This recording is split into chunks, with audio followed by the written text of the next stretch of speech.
Well, good morning, everyone. Like I said, my name is Eric Lapham. I'm the Chief Revenue Officer for CrowdComfort. Spent the last 30 plus years selling software in the financial services and facilities maintenance domains. I was selling software before SaaS was even a word. Now everybody seems to be software as a service. So that tells you how long I've been doing this. And after 2 years of a long pandemic, we're finally coming back to the new normal, like we're all hearing. And funny story, I can remember vividly Friday the 13th, appropriately, March of 2020.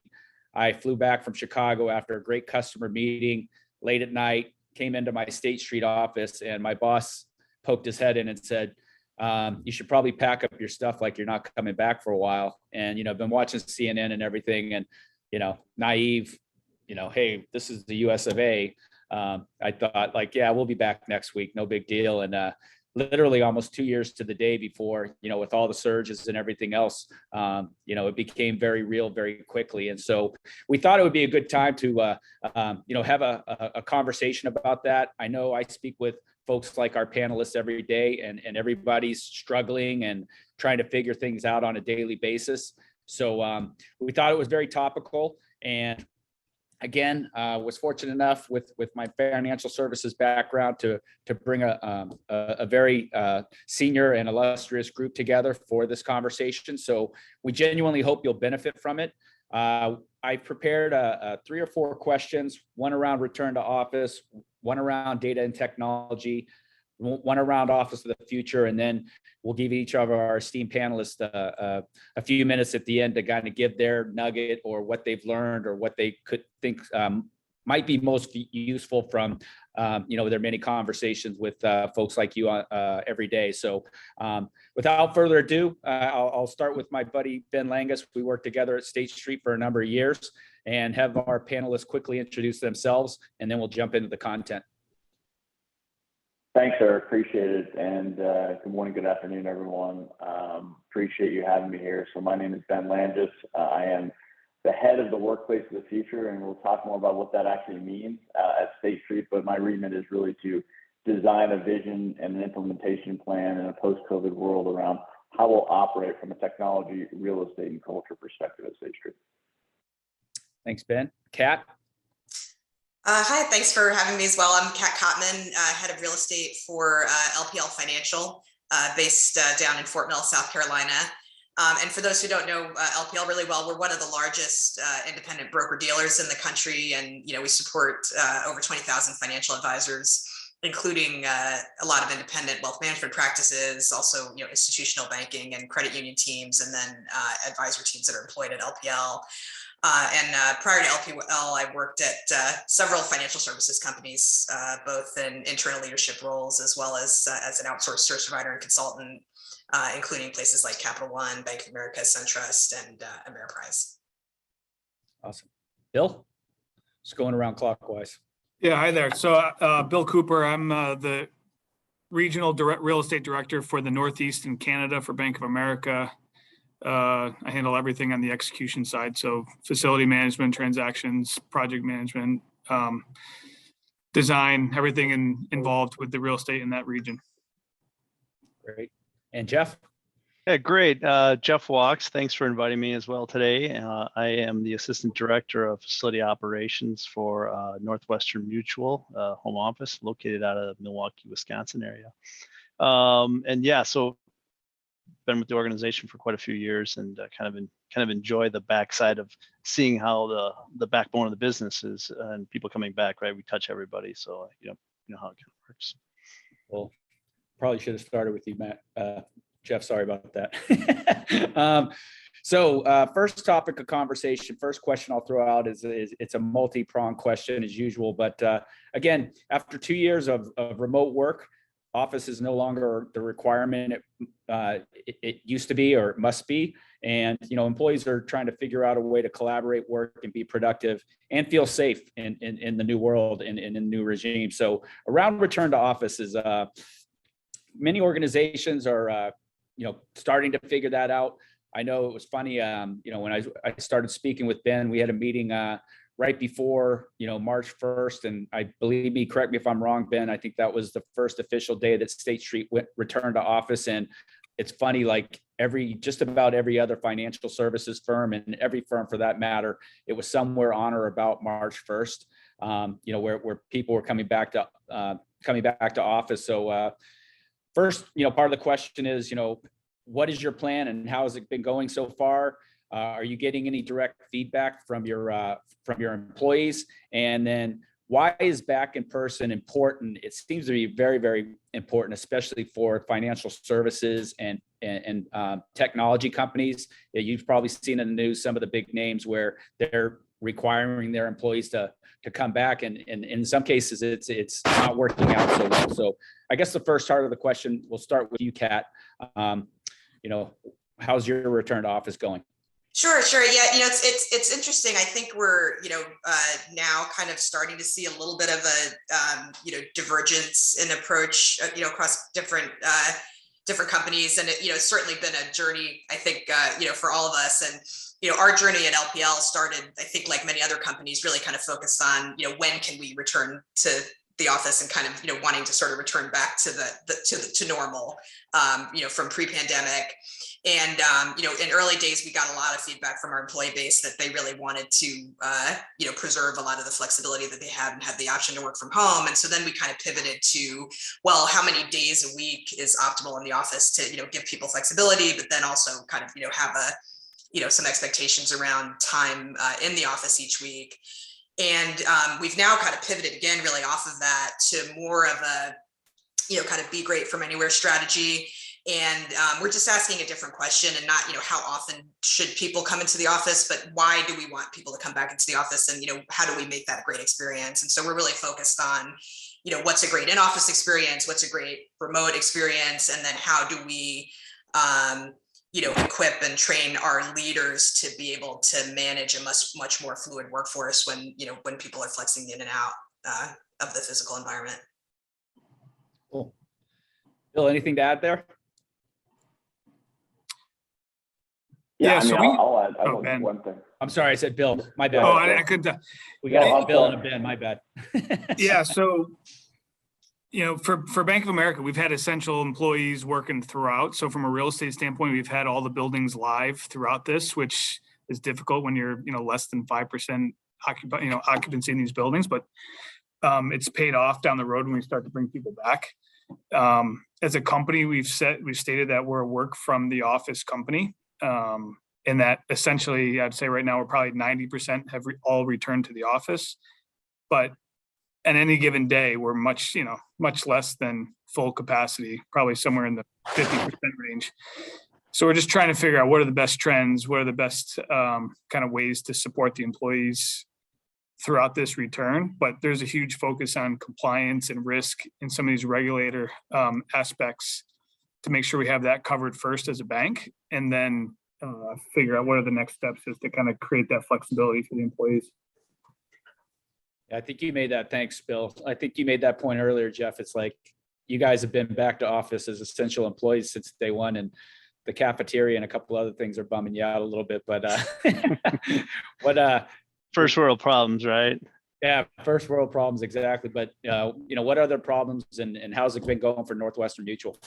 Well, very similar to what Bill and Kat said. I think we've gone the entire gamut because, again, we didn't see this, and we all thought, a month or two we'll be back here, and I think we had some really good plans. So on the facility side, our organization looked to us to say, when people come back, how's that going to be? What would that look like? And we had all these scenarios planned out, and it was just a matter of taking that plan and kind of moving it 18 months down the line a little bit, and then doing small pieces to enhance that comeback look. What does that feel like? So we had all this, hey, you're just going to come back and this is the way it's going to be.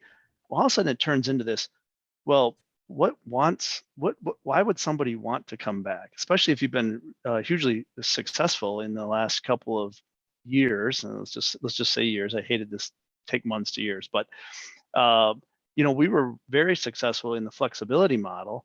So when you're asking folks to come back, what is that advantage of face to face? And again, somebody else, I think Bill, you said it on here, Northwestern Mutual stated very early on that, hey, this is, it's a people company. We deal with people. We want some face to face, and ideally we come back. So we've been doing quite a few enhancements just to make that user experience front and center. Matter of fact, a group has been commissioned for that, right? It's this user experience group that didn't exist prior to the pandemic, and it's all based on that. Yeah, I think it's interesting. I think I was talking to someone very senior at American Express, maybe it was Goldman last week, where they said Friday is the new Saturday. Like they are going to make, they're not even going to open their offices on Fridays anymore because they can't even break even on, HVAC and lighting and opening up the cafeterias and all the other services that they provide with the number of people that are actually showing up. So I don't know if you're all seeing that. Ben, I don't know, Ben, not Bill. Ben, I don't know if we've kind of covered everything at this point, but it's tough to go last on a question like this, pretty open-ended. Yeah, I think I'd just highlight a couple things that are said and then add a couple things. As you said earlier, we've been at this for a while. We did kind of come back based on Omicron on February 28th, but we had started coming back in Q4 of last year at the sites that we actually could come back relative to the COVID restrictions locally. And I think that we are definitely leaning in on flexibility, and to the points that were made earlier, we have very much of a mantra of we want the office as a destination. So what that really entails is articulating the value proposition to our employees of why it's important to be in the office.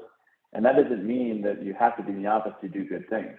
Back to the point that Kat made around being great anywhere, right? There are things that you are really efficient and productive at home with focus work, and now we're starting to learn what those things are and what are those things that are best done in the office, which we think we had a handle on before, but as you get back into the office, you realize that relationship building, being in an apprenticeship model and some of the operations and some of the roles that we have, that is best done in the office, especially when we add the onboarding and integration to our culture into the mix, right? That's very important to kind of at a foundational level build those strong relationships as we onboard new people. And I think the last thing I would add that I think is critically important, a lot of times you see the headlines of people coming into the office, and usually that's a binary thing. It's either you're in the office or you're out. The reality is it's going to be somewhere in the middle, and I think we're all trying to find what that optimal balance is.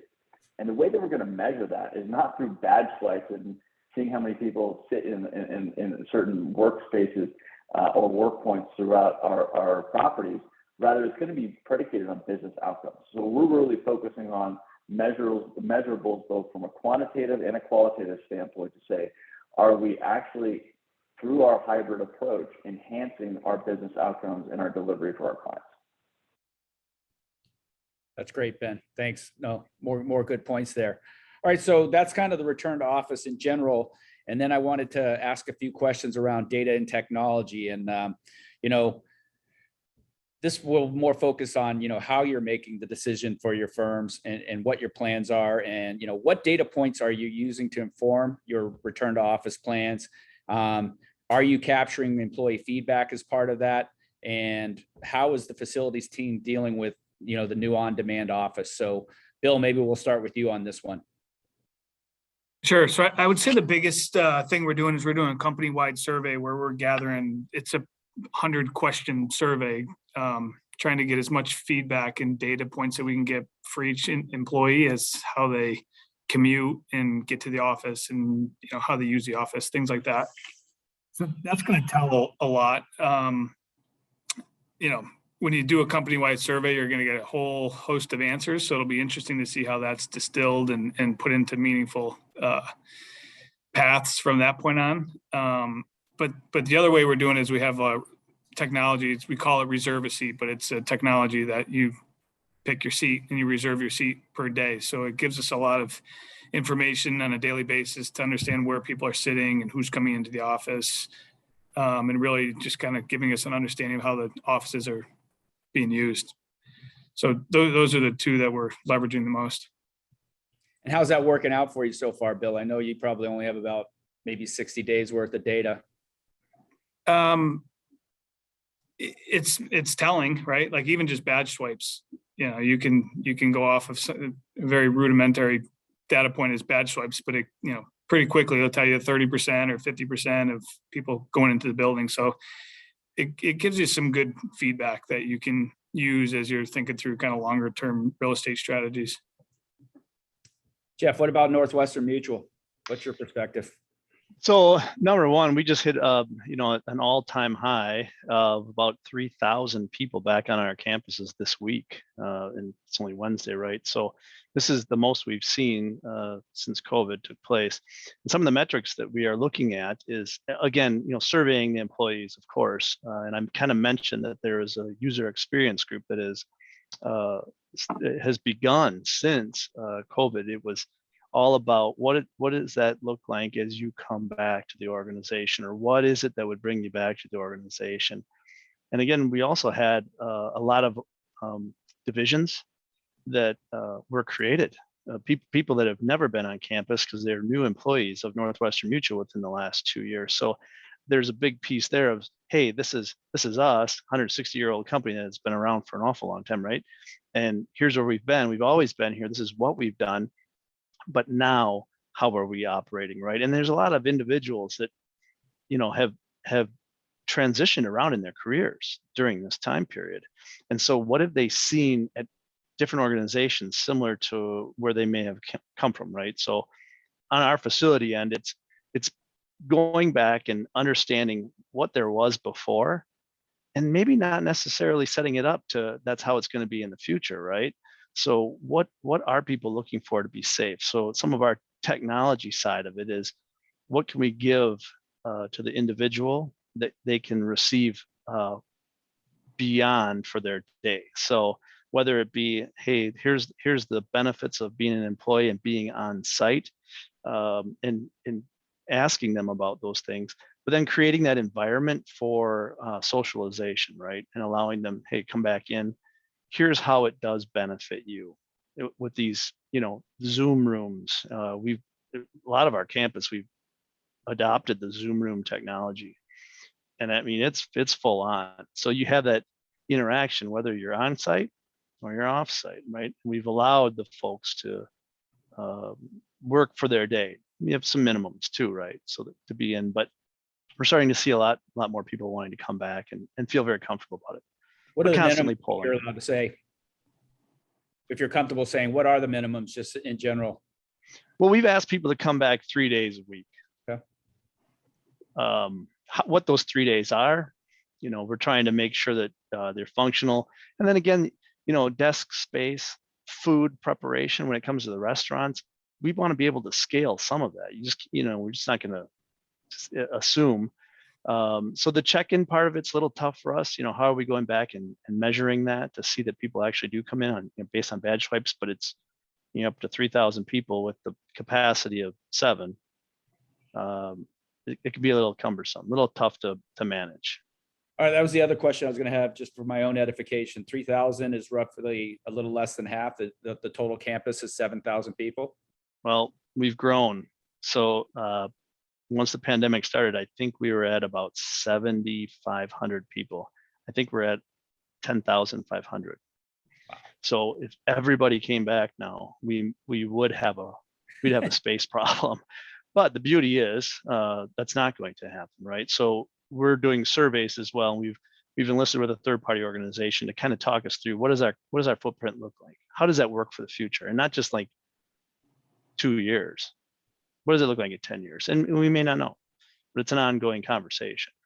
Yeah, and that's the question I want to get to later. I want to stay on topic with the data and technology, but I'm hearing over and over that now it can be a differentiator for hiring senior folks that have now gotten comfortable with, the flexibility of working from home. And some people, I don't remember who I was speaking with. It might've been UCAP, but like, we're losing not only existing employees, but prospects. And so, that's something we really all have to think about now. And, like I said, we can cover that later. But from a data and technology perspective, Ben, you and I were in a meeting, like I think right before or right after March 1st, and you kind of said, hey, let me pump the brakes on this, Eric, whether or not this might be able to help State Street, because, you wanted at least 60, 90 days to kind of figure out the data and, what employees are telling you so that, you could talk intelligently about it. So love to have your perspective in the last 60 days. We haven't spoken since.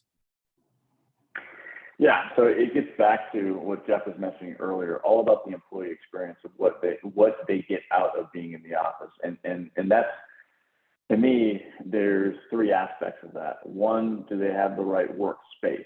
So how does the workspace and the work point complement the work that they're doing, whether it's collaborative in a breakout room or more formally in a meeting room, or one-on-one, space, or even just focus space for them to do their work and block everything out, right? So that's, we're thinking about how workspaces impact things, how technology can be, really enhance the experience, whether it's through Bluetooth headsets that we've distributed or laptops that we've distributed to make, it to be a remote first, but flexible and seamless in and out of the office, as well as secure, and to give those degrees of flexibility when you actually are in the office and then obviously out. So it really comes down to those two aspects of being a strategic enabler, to then thinking about culture and like why you're actually there for the purposeful and intentional interactions that you want to have in the office. So it's for us, it's observing the feedback that we're getting from employees around those three topics. One of the things that I think we're all learning how to do more effectively, and this is definitely underpinned by technology, but also the cultural thing that I just mentioned, is having happier team in and out of the office. Like, how do you fully democratize that experience such that, one, everyone has a seat at the table virtually, and then two, feels empowered to have the same sort of influence that they had when we were all one inch by 1 inch squares on a screen. And specifically when you run a global company, making sure that your colleagues in other regions don't lose that seat at the table when you have people now going into the office. So we're really observing that trend, how we're using office spaces, to my points earlier around, taking a look at meeting spaces, how they're booked, for how long they're booked, for what purpose, and not to check up on people, but to get that general feedback of really understanding why you're in the office, is that experience effective, and how do we further optimize that experience? Spot on. And again, tough going last on some of these questions, Kat, but what's your perspective and how are you dealing with it? Sure. Yeah. I mean, this is a very broad topic, so I could go a lot of different directions on this, and echo a lot of the folks that things that the other folks on the panel have shared already. But I think from a technology standpoint, we've rolled out a seat reservation system like many companies have, and even just some kind of really, nuts and bolts things like, partnering with our technology team to make sure when people are flexing into the office that, they know what kind of, desktop equipment is on the flex seat, and does the docking station work, and, do the monitors work and everything, and, making sure that those continue to work over time has been a big focus. And it's really, I think, about making the experience as seamless and, hassle-free and productive for the employee and for the team when they come in. And so that's both, the desktop equipment, it's getting a seat, and then, to Ben's point, the collaborative technology and making sure that is democratized and that it works both for people in the office and those that aren't, and, that all that works. So there's been a lot of focus on that. I think it was also Ben or maybe Bill that said something in the previous discussion about measuring the impact on business results. That's a big focus of ours as well. And I don't know that that's sort of the measuring productivity impact is sort of the holy grail of a lot of things, and it's tough to get at.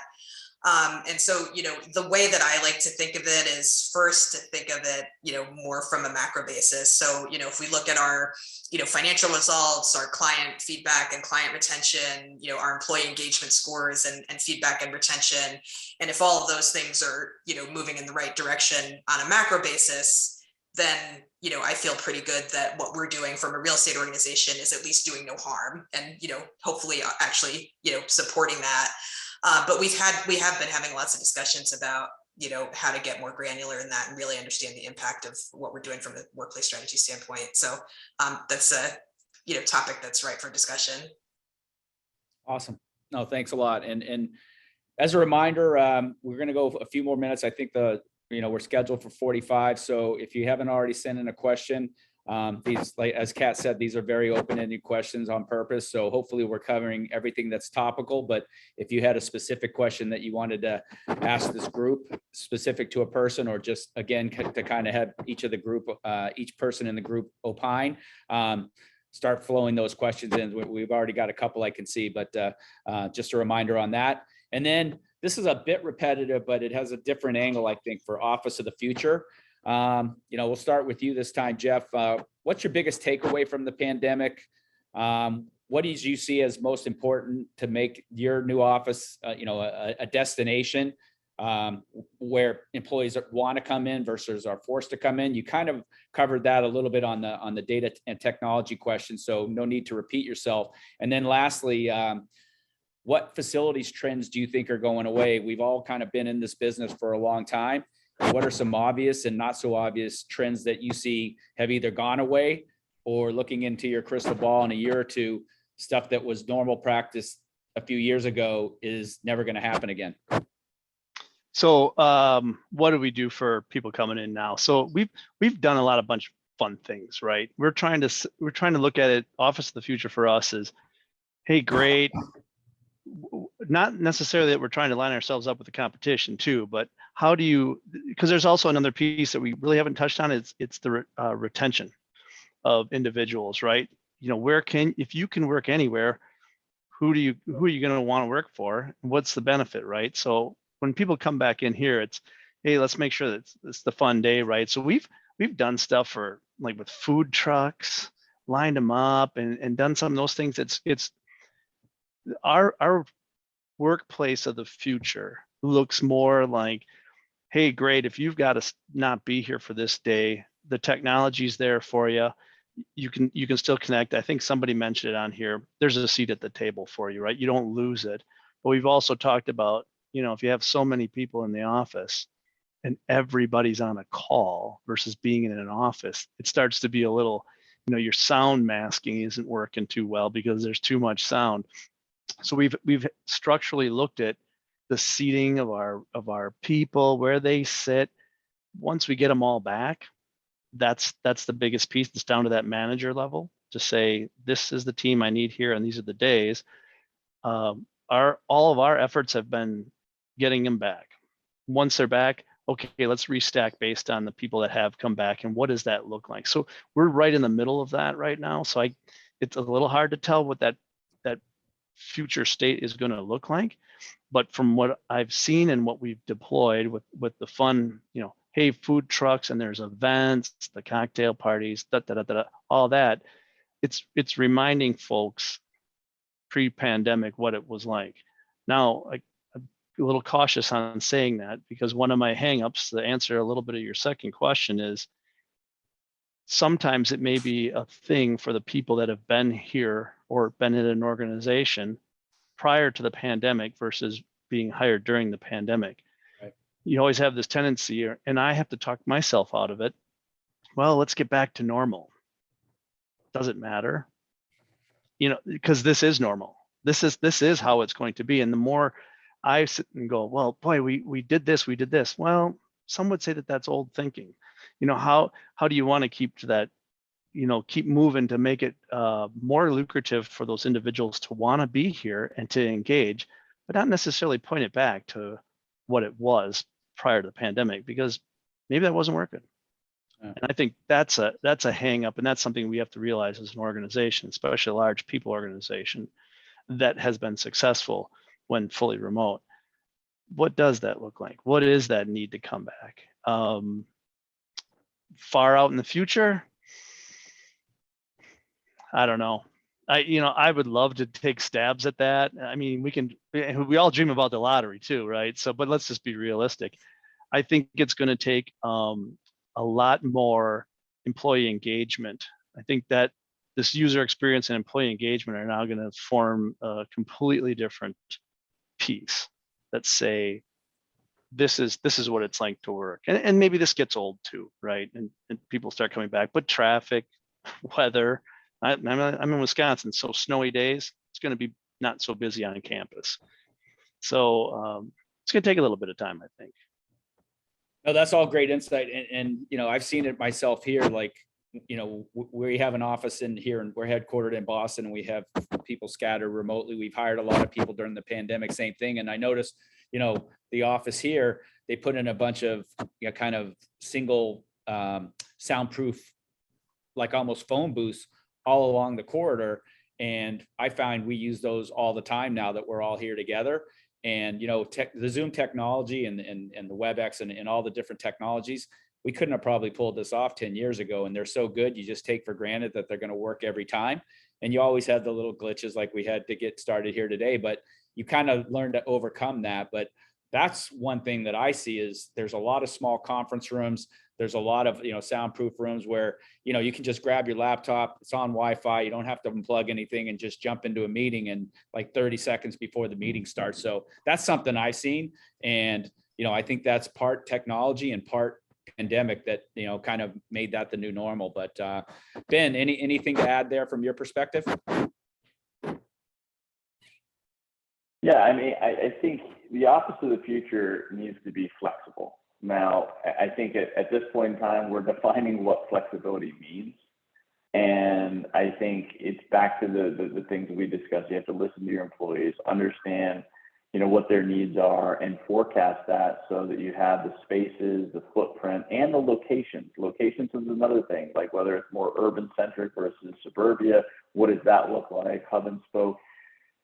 I think we're still in the let's see how this works phase before we make, you know, collectively, and as I talk to a lot of my colleagues, you know, making any sort of real strategic decisions, but being in a flexible place so you can make those decisions in your current locations and as you think about the future. So not much to add to what Jeff had put forth, but I think that you also have to just have this mentality of flexibility and being agile enough to make those changes accordingly. Anything to add there, Kat? Again, we're kind of beating the horse at this point. Yeah, sure. I mean, I definitely, you know, ditto on everything that's been shared so far. I think, you know, one of the things that we found in our, you know, surveys and focus groups with our employees and some of our, you know, leadership forums as well is that what we're finding is what brings people into the office are kind of what we call all the C's, right? So it's collaboration, you know, community building, coaching, connection, all that stuff. But once people do come in, they also want to have, you know, the ability to do heads down focus work. And so, you know, your example with the phone booth is a good. So I think it's, you know, thinking about like what brings you in, and then once you're there, what's the full range of support that you need. And that includes both a lot of, you know, certainly, you know, over indexing towards collaborative space from where we were before the pandemic, but people do still want a place to recharge and focus and, you know, do individual work as well. And so making sure we're providing that rich environment is important. But the other thing I will say, you know, to me, the office of the future is much more of a hospitality focus. And in a lot of ways, the pandemic, I think, has just, you know, amplified and accelerated the changes that were already happening pre-pandemic. But really, you know, thinking about, you know, how do we provide a digitally savvy set of services in the building, what people expect from like a retail consumer perspective, and smartphone apps, and, you know, making it easy to, you know, do everything from, you know, put in a work order or order lunch or find a place to sit. You know, and then also, you know, making sure that that environment is, you know, frictionless, so people don't feel like they're spending half their day trying to find the right place to sit, that it's all, you know, available and easy to get to. Gotcha. Yeah, there are some questions coming in. So Bill, you know, like I said, tough going last. Anything to add? Yeah, I just real quick, I would say one of the biggest takeaways that I've had for returning to office is it's pretty consistent. When I talk to the employees who come back, they say the energy is different, and it's really hard to replicate that type of energy remotely. So there's value in being in the office. But as for the future, I would guess that it's going to be a customized solution, customized in location, whether it's suburban or urban, and then customized by line of business. Everyone's going to kind of treat it a little bit different, and you kind of throw that all together, and it's going to come out with every city is going to be a little different. Every suburb is going to be a little different as they figure out how to use the office most effectively. It's a good point. And, you know, it's not always an age thing, but, you know, I've been doing the working remotely thing as a salesperson for 30 years, way before it became cool and it became the trend. You know, can't count how many phone calls I did from airports, and even back in the day when you had to jump on a payphone, believe it or not. And I think younger folks that got hired during the pandemic I think they're struggling the most. I have a 24-year-old son who started, and he's never really been into the office until the last month or so. And I give them a lot of credit for dealing with that. And so there's so many different aspects to this, but one good question that came in, we'll start with you, Ben. Are you seeing a disconnect between what employees are asking for as far as flexibility and days in the office and what leadership is actually envisioning and or requiring? I think it's a time based on how you're brought up in the business. There is a gravitational pull to what you did before, right, pre-pandemic. And I think we're starting to learn, and narrow that gap as we continue. We've taken a persona-based approach to how we've kind of categorized certain things, which has helped management and employees really understand expectation setting, which I think is really critical, right? The personas are predicated on functions and roles and what activities within those respective roles and functions are best done in the office and out of the office, which lead to a kind of guidepost or guidance around how many days you should or shouldn't be in the office. And those are kind of like suggestions as we kind of navigate our return to the office in a hybrid way. But I think that's one way we've been able to help bridge that gap and do proper expectation setting. Because I think we're all kind of, beholden to habits that we've formed. But I think what we've recognized is the behaviors that have been learned by employees over the past, 2+ years, and that includes all of us, is that remote works. And not only are those kind of behavioral norms, those have become habits. And so now we got to retrain how to utilize the office. And one of the things that we're kind of bridging the gap with also is how to teach managers how to utilize the office as a management tool. And again, narrowing that gap between expectations from a manager or senior leadership's perspective and what the employee wants and desires. Because I think there is a common ground that will continue to kind of overlap as we manage this, virtual Venn diagram. But I think with expectation setting, experimentation, what works, what doesn't, and to continue to really define what works best in the office versus what not, cascade those best practices, learn from those things, and again, have proper dialogue at the manager to employee level and employee back to manager level is critical. So I think, yes, we all see that gravitational pull to what we all did and what we used to do and what we used to work. I think we're in this experimentation phase where we're saying what can work as we think about coming out of the pandemic and establishing new norms in and out of the office. Yeah, Eric, if I could jump in and just piggyback on Ben, because I just some really, kind of similar thoughts to what he was sharing. I do think right now that the managers are probably in the toughest position to kind of figure out how to navigate going forward. There's leadership, has really pivoted a lot to really be a lot more aligned with what employees are looking for than I think where we started kind of, in March or April of 2020. And, there's a huge war for talent. I think employees have a lot more, influence and power than they did pre-pandemic. There's a great war for talent. We saw the Great Resignation, and there are a lot more options out there in terms of companies that have different approaches to flexibility.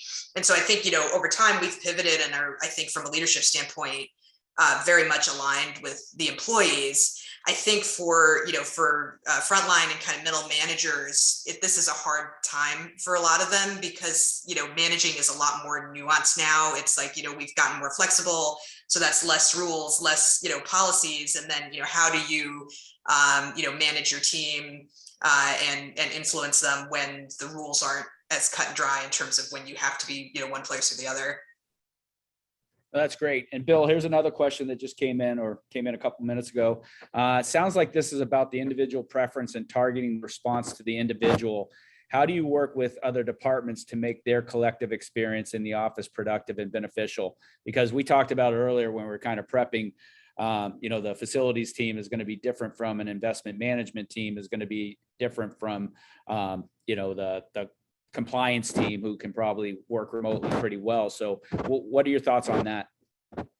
Yeah, I mean, I think making sure that the business is set up to run appropriately, like compliance and risk and all those things that you need to have in place. And if they need to be in office, you need to make sure that they have a good experience in the office.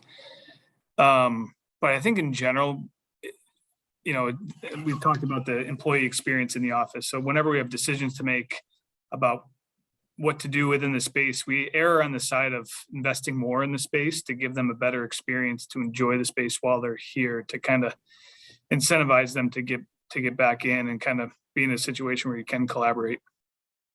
That's good. It's a little bit easier. Here's one that came in to me directly that, I don't want to, again, put anyone on the spot. I don't think any of us have crystal balls, but this is one I'm dying to ask myself is, what occupancy rates do you expect in the future for your offices? And maybe like, by this summer and then by year end and beyond. I'd like a quick, that's kind of a quick and dirty question. Well, we can start with you, Jeff. What are you expecting based on what you've seen so far? I am no gypsy. I can't predict the future, but I would like to think that people are accustomed to what they're doing now.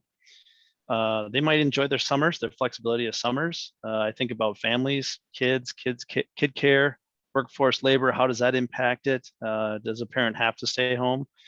And I also think that moving forward, footprint wise, if I had to take a guess, you're going to see maybe a half to 3/4 of what used to be in the office.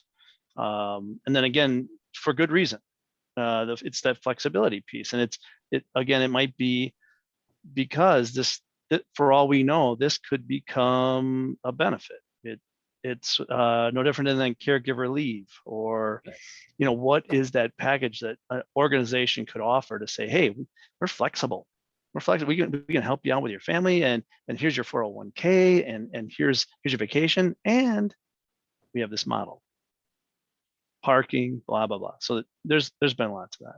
That's how I see it. I know that was attractive to me. Is like, I don't care where you work. So that's always been beneficial, but that's kind of always how it has been. Ben, I saw you nodding.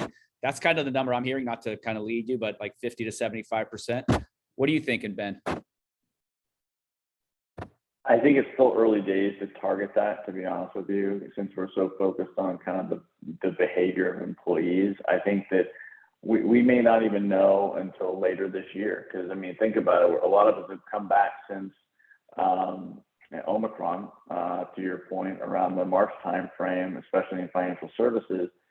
That's a ramp up period. But then now you have summertime, which kind of, creates a level of seasonality and cyclical aspect to, who's coming in and how we're interacting within the office. And then you're going to come back post Labor Day. And I think you're going to start to see how teams are really establishing their norms in and out of the office. And I think we'll have a better understanding from there. Got it. Kat, what are your thoughts? Anything? Yeah, I'm with Ben. I think it's early days, and we're going to have to learn into it. So I wish I knew. Yeah, we'll see. No crystal ball here. Give me some stock if you have them too. I would say is this an opportunity to kind of look at how we use space a little bit differently? Can you oversubscribe it? Can you assign more people to the floors and try to better utilize that space and reduce that vacancy? Again, that's a change, and change is always a challenge, but it could be an opportunity to just kind of look at how we assign seats a little bit differently. All right. There's still questions coming in. Is everybody good to go another 5 minutes maybe? Okay. And if you have to jump, obviously we had planned on 45 minutes, but there are good questions coming in. So there's two good ones here. So as an add-on from someone different from the question that was just asked, average occupancy is one thing, but how often do the panelists expect to reach their peak office demand, if ever again? And how do you design and consider the peaks in occupancy? Maybe we'll start with you on that one, Kat. Yeah, no, that's a good question. I won't talk numbers, but we're really thinking kind of about, what I like to call kind of an accordion strategy, right? So if you've got like kind of, neighborhoods that are generally anchors for different teams or kind of different functions in the business, we're trying to align so that the flex drop-in seats are kind of, at those like boundaries between kind of those, loosely defined neighborhoods. And so, one team can expand out, on a day that another team is low and vice versa. So, I'm not sure I envision a day anytime in the foreseeable future where we've, totally maxed out butts and seats, but, I think we'll, we can manage a lot more growth. And I'm in kind of a similar situation to Jeff where our head count has grown significantly during the pandemic, and we would have been out, building new buildings if it hadn't been for what's going on. And then, I think you can also do a lot of kind of peak demand planning where, collaborative seats become seats that people can sit in if on a true day where there's an all hands and everybody comes in. So, that's another way to be flexible with how many people you can fit in on a peak demand situation. Hey, it's not a bad deal. When you were able to grow revenue and therefore employees 30% during a pandemic, that's pretty cool, actually. Good problem to have, first world problems, like Jeff said. I'll throw this one to you, Bill. What type of collaboration furniture are you purchasing in your new workplaces for this new way of working that you find particularly useful or demand? That might have some spin on it from someone in the audience, but I just read them as they come in. Any perspective on that? I mean, when we have the opportunity to renovate space, we're putting the offices on the interior and putting the workstations along the windows, but we'll also add the phone booths that you referenced earlier. And those, I think, will be a nice addition for private conversations and other things if you just want to get into a space. But we have soft seating throughout the space as well that people will, some lines of business use them well, some don't. So we try to learn and adapt as we design, other office space. Oh, good. Anyone have anything to add to that? I was going to say the other thing we did was we put in a cafe, and we're trying to do that, creating a space where everyone can get to, that everyone can kind of use to collaborate has been a big hit, and people have had a lot of positive feedback on. Yeah. Anyone have anything to add? Like, that's something that's been really cool. Yeah, we're doing some pilots on more activity-based work environments where you kind of move around not throughout the day and don't have an assigned space even if you're in the office. And one of the things that's been really popular so far are semi-enclosed collaborative spaces that are kind of like furniture solutions that have embedded technology and AV that have some acoustical privacy, but it's not a conference room. So like team booths, and we call them alcoves, that are kind of like a roof and three sides with whiteboards, but it's not completely enclosed. Got it. All right. Well, looks like we're running out of time. There's still a few more questions. Anybody that asks a question, I promise we'll answer them and deliver them to all the attendees so that we can get, we'll get the feedback from our esteemed panelists on that as well. So we will answer all your questions, I promise. Last thing, like I said at the beginning, the final statement. What's one final takeaway that you'd provide to the audience, creating an office environment, something that's really worked really well? Obviously, you don't have to share confidential proprietary stuff by any means, but, something that you think has worked really well or has not worked, and do your peers a favor. Don't try this. It was a disaster type of thing. Kat, we'll start with you, and then we'll just go around the circle. And if we've already covered everything, then it's fine to say that as well. Sure. Yeah, I guess I'll start kind of more of a general statement. I think, workplace strategy and facility management really have never been more in the spotlight, than they are today, at least in my career. And so I would just say, for all of us, just embrace that opportunity, challenge, all of our processes and standards, and ask, do they still make sense, in the emerging environment? And just, I try to really challenge myself to be, bold and innovative. And, one of the things that I'm, looking at right now is just our whole space planning process. If most of the population is going to be flexing in and not have assigned seats, do move ad changes make sense?